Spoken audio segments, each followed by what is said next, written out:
Jai Baba, Chapter 131.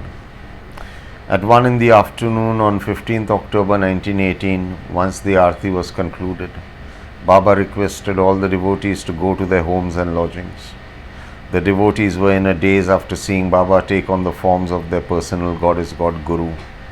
They did not want to leave Baba, but his word was their command.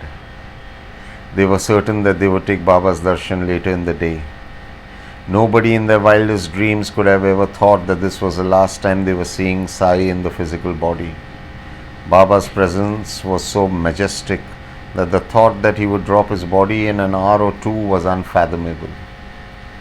After the devotees went to their respective places for lunch, Baba called his inner circle and told them a few things individually. Nobody was aware that in a few hours Baba would take Mahasamadhi.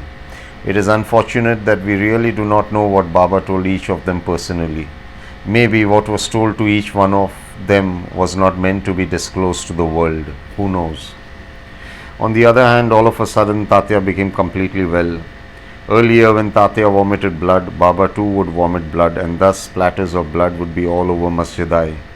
Those who took care of Dwarkamai like Abdul, Bhagoji and others kept cleaning the blood of the floor and also would dab Baba's mouth with a wet cloth. But after the Aarti, Tatya suddenly became completely well. He came running to Masjidai, but Baba told Shama to drop Tatya back home. Both Baba and Tatya looked at each other.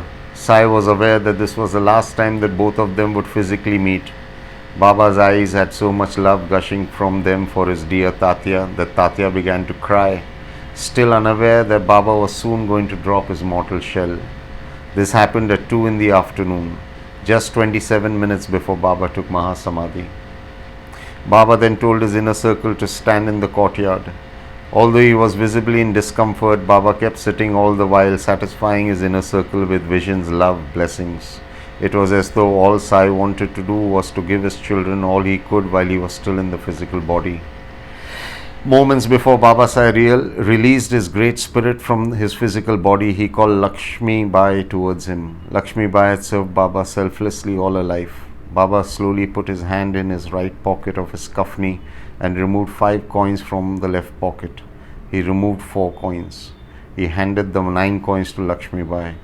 A few months earlier, Baba had explained to one and all, including Lakshmi Bai, the significance of 9 coins handed over by a master to his or her disciples. Baba had explained, there are 9 qualities required to win Allah's favor. The first one is absence of false ego. The second is absence of jealousy.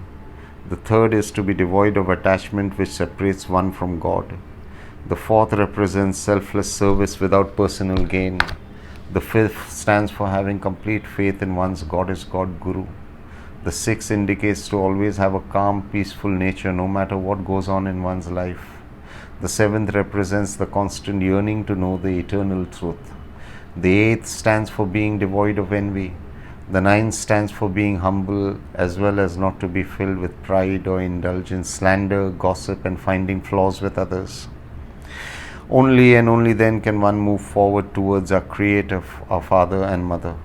These 9 coins also signify the 9 attributes required in order to walk the path. The first coin signifies to keep the company of saints and good human beings and listen to the words of the masters. The second coin implies that one should read and hear the sacred texts. The third coin represents to always serve the Guru selflessly, only with love and without seeking anything from the Guru, as the Guru always knows what is best for each one. The fourth coin signifies that on the path one has to do away with false ego, wrong thoughts, words and deeds, and always be selfless, to live a life completely surrendered to one's goddess god Guru. The fifth coin is a reminder for us to spend all our life in prayers and chanting the name of the One, Nam Smarana. The sixth coin denotes that one must give one's best to remove our character flaws and inherent tendencies that take us away from the path.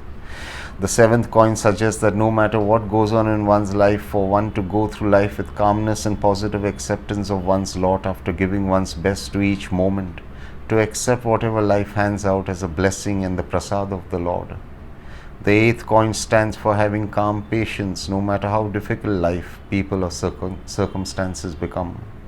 The ninth coin represents faith, pure faith that our Master knows what is best for each one of us, irrespective of what we think, want, or feel. Baba had given one and all, including Lakshmi Bai, this explanation of the 9 coins when he was well many moons prior. Lakshmi Bai began to cry as she for the first time realized that Baba would not be in his physical body for long. Baba giving her 9 coins signified that his time to leave his physical body was nearby. She began to cry. Baba sighed and smiled. Peace be to all.